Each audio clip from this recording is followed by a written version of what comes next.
Hi Scorpio, welcome to your January 2022 Tarot with me, Raphael from Radiant Reality. It's an absolute pleasure to have you. Thank you so much for being here. Thank you so much for joining me. Quick note, these readings are for your sun, moon and descendant sign. So whether you're a sun, moon or rising sign Scorpio, this is for you. And remember, they are general readings. Not everything's going to resonate with everybody. That is just fine. You should always use your own discernment. Before we start, as always, I would like to bless my decks of cards with all forms of love, light, peace, prosperity and abundance. And I pray that the messages that come through are ultimately clear and concise and they help you on your path to your highest vibrational good. So for your... key, there's no key to the week because this is monthly reading, Raph. So for your year ahead, before your January ahead, oh my gosh, before we get into it, I just want to say you've got a new year, right? Happy new year to you. You've got a new year, a fresh start, a clean slate to do whatever you want with. Make sure that you give yourself that, right? Give yourself the time, the space and the freedom to do things differently, to go in the new directions and to follow your heart's desires for this year ahead. That being said, if you've got any challenges, issues or wounds or, hang-ups or hatchets to bury, let them be done, right? Give somebody else a fresh start and a clean slate so that the universe might give you one too. With that said, let's get into your January 2022 Tarot. So for your actions and interactions with the world at large this month, you have... you've got your card, right? So you've got the Death card. Endings, completions, culminations. This is really you cutting away the dead wood. And it really makes sense because we're in the month of winter, right? Or one of the months of winter anyway. I talked about this on the winter solstice event.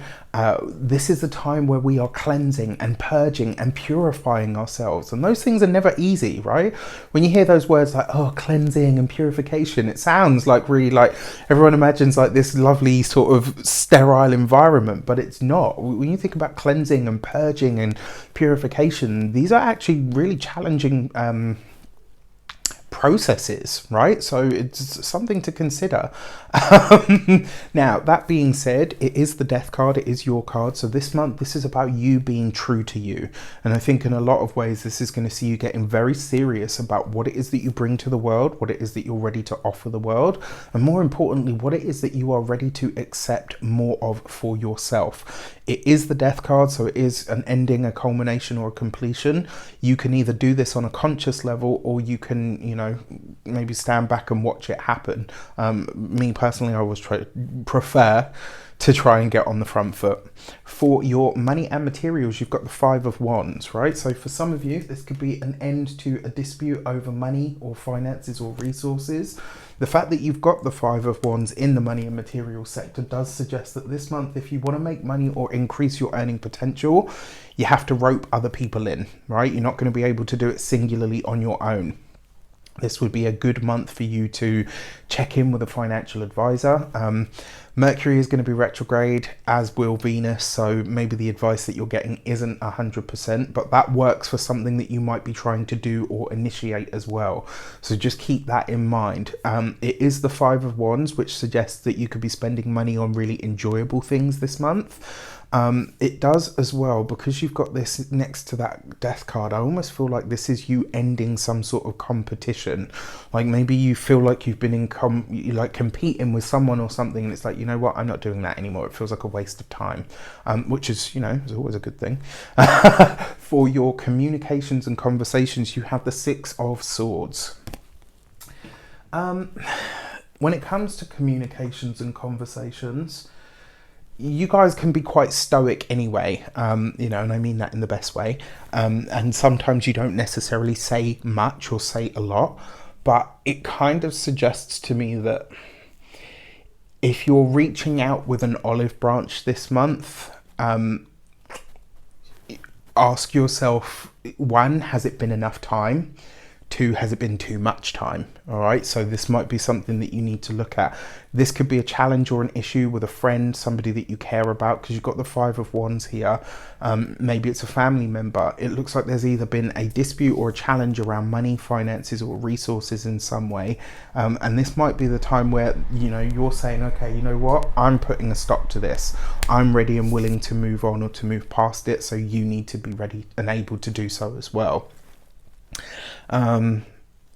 Another way that this might show up for you as well, because it is in your communications, consider how much, like, it feels for me like when it comes to communications, what you want and need this month is ease, right? Six of Swords, moving from challenging issues, you know, troubled waters to smooth, right? And this is you really getting into that. Like, if it's not easy, if it's not harmonious, I'm not interested, right? And I actually think this is a good thing for a lot of you. And I think when it comes to conversations and communications, you might be going through the process of streamlining that, like who or what you interact with or associate yourself with.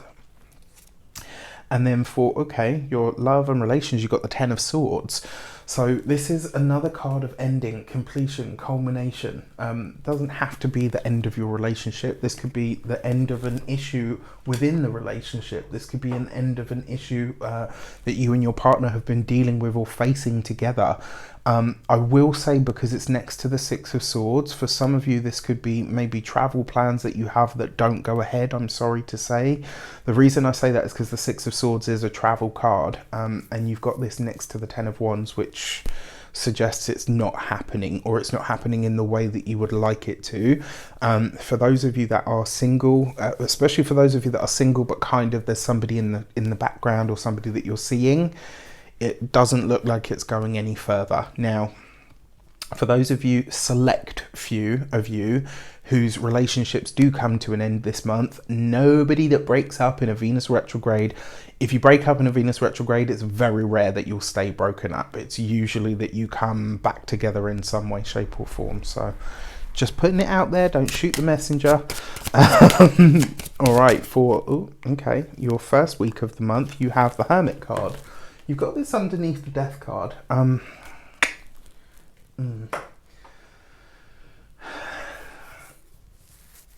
That is, sorry to talk about a challenging thing, but you guys know me by now. This could be the death of an elderly person. The Hermit card very often represents older people, wiser people, people that are elderly.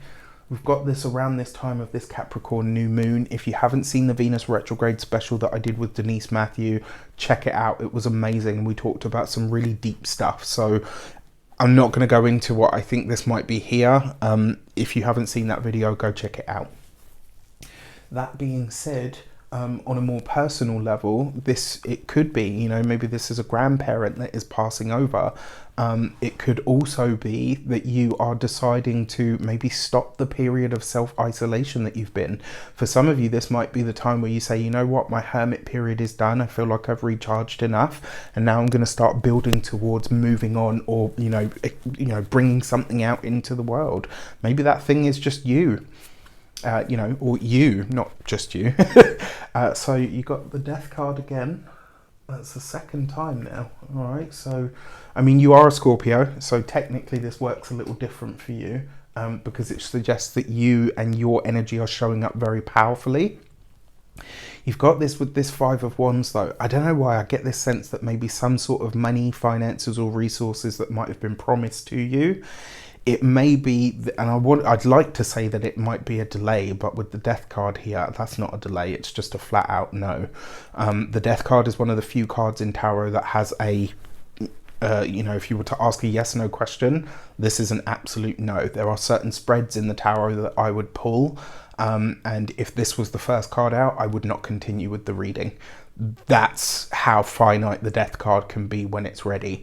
And this feels for me like maybe some finances or resources that you were hoping for or had been promised to you. Maybe it's money that somebody owes you.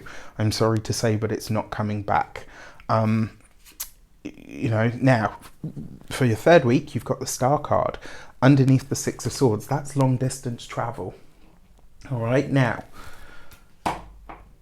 you do have the Ten of Swords, you do have the Death card, but this is very, very strong. There's some really great communication coming in, potentially from overseas. This could be you having really big talks with somebody that you, maybe somebody that you want to work with or collaborate with, especially if it's online or, you know, over the airways in some way, shape or form. For those of you that are working on, towards or thinking about podcasts, this is a really great week to get started on that kind of thing. Yes, with the Mercury retrograde, yes, with the Venus retrograde, especially if you're doing the research, right, or the recon that you would need to do in order to set something up like that.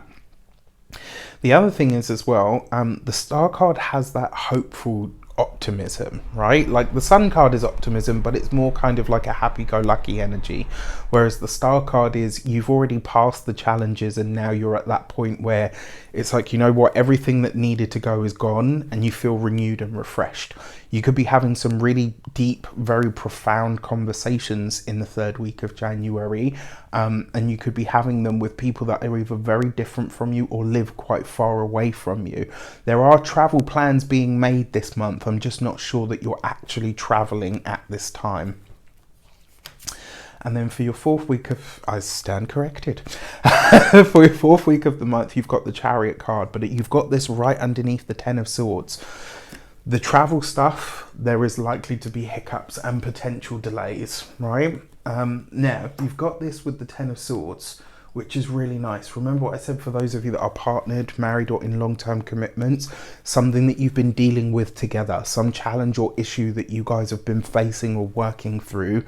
It's a satisfactory end, right? There's been hiccups, there's been delays at this point, there's been moments where you probably wanted to scream, but it comes good, right? You've got this Chariot card next to the Star card, that's again long distance travel, and you've got that Six of Swords there, which is communication.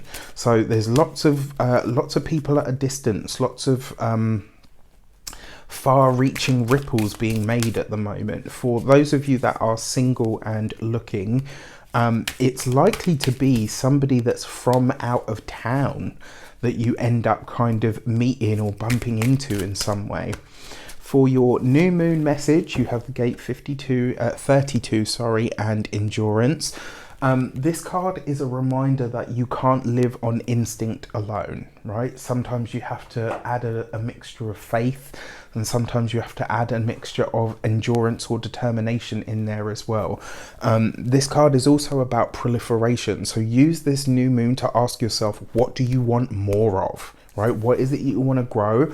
And where is it that maybe your own doubts are getting in the way of what you're trying to build? And then finally for your, very telling, you've got the gate 49 and revolution, which is, and so this card represents an energy in human design, which is called the sleeping phoenix. It's a very powerful energy. It's not specifically scorpionic, but I laughed because the phoenix is the old emblem, isn't it, for Scorpio. So I find that really interesting. This full moon in some way, shape or form could be powering you up to gearing up to making a move or to creating something, you know, tangible for yourself. Either which way, it actually looks really nice. I mean, it's a bit of a mixed bag of a month, but it actually looks like it could be one of advancement nonetheless. All right, with that said, I wish you an abundance of all of that good stuff. Have a fantastic January. Let me know in the comments how it shapes up. If you are new to my channel, please don't forget to like, share, and if you should so choose and this resonates, hit that subscribe button. If you are a continued subby, you know Rafi loves you. Take care, and I'll see you soon.